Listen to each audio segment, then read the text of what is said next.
Good afternoon, I'm Raylene Ramsey. This is your afternoon news fix for Monday the 3rd of August. The government's decided to retain temporary fuel price support measures for now. Finance Minister Nicola Willis says that includes the in-work tax credit, increased mileage rates for healthcare workers and eligible patients, and reimbursement for relievers. She says the support was supposed to expire after petrol prices stayed below $3 a litre for a month. While New Zealand did experience 4 weeks of national average prices falling below $3 between 5 and 26 July, we are advised that they rose above that point again last week. The Prime Minister has said sorry for telling the Rotorua business owners at an event on Friday they had a parent-child mentality and to be adult. Chris Luxon was answering a question about the city's struggling economy.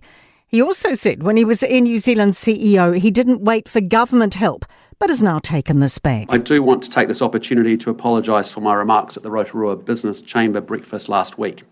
I know many small business owners are doing it tough right now. Councils are asking the government to help them avoid excessive costs. Local authorities must do 6 yearly reviews of such things as councillor numbers, election methods and electorate boundaries. LGNZ says they make little sense now, given plans to amalgamate some councils and abolish regional ones. Spokesperson Fran Wild says it would waste money. We say to the government, just some common sense, please. This is a lot of cost to ratepayers, and we'd prefer we did not have to do that. A security guard who spoke to a school teacher soon before he fell into Wellington Harbour wants waterfront fencing options considered. A coroner's inquest is looking into 25-year-old Isaac Leving's drowning death in 2023 after a concert. Calls to increase safety and add barriers have been a recurring talking point in the capital after several deaths.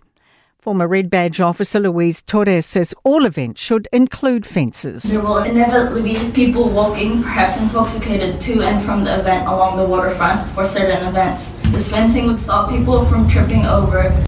A warning a big spike in consented homes might not last. Stats NZ figures show approvals rose 19% annually to June, topping 40,000 and the highest number since 2023. Senior Westpac economist Satish Ranchod says they're likely to be built, but the future is less certain. The real question is how long does that strength get sustained? In an environment where we're seeing increases in build costs and increases in interest rates, I think there's a risk that we do see building activity slowing again next year.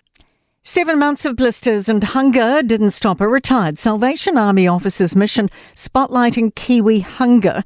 Major Gavin Baxter labelled his trek from Bluff to Cape Reinga marching for meals, using it to raise close to $30,000.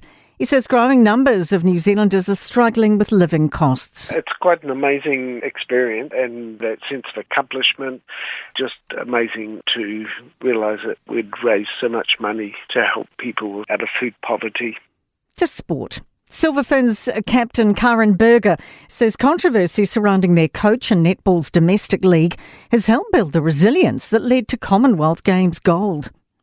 And netballers claimed the gold medal as the most attended sport at the Commonwealth Games, eclipsing athletics and swimming by luring a daily crowd of more than 10,000.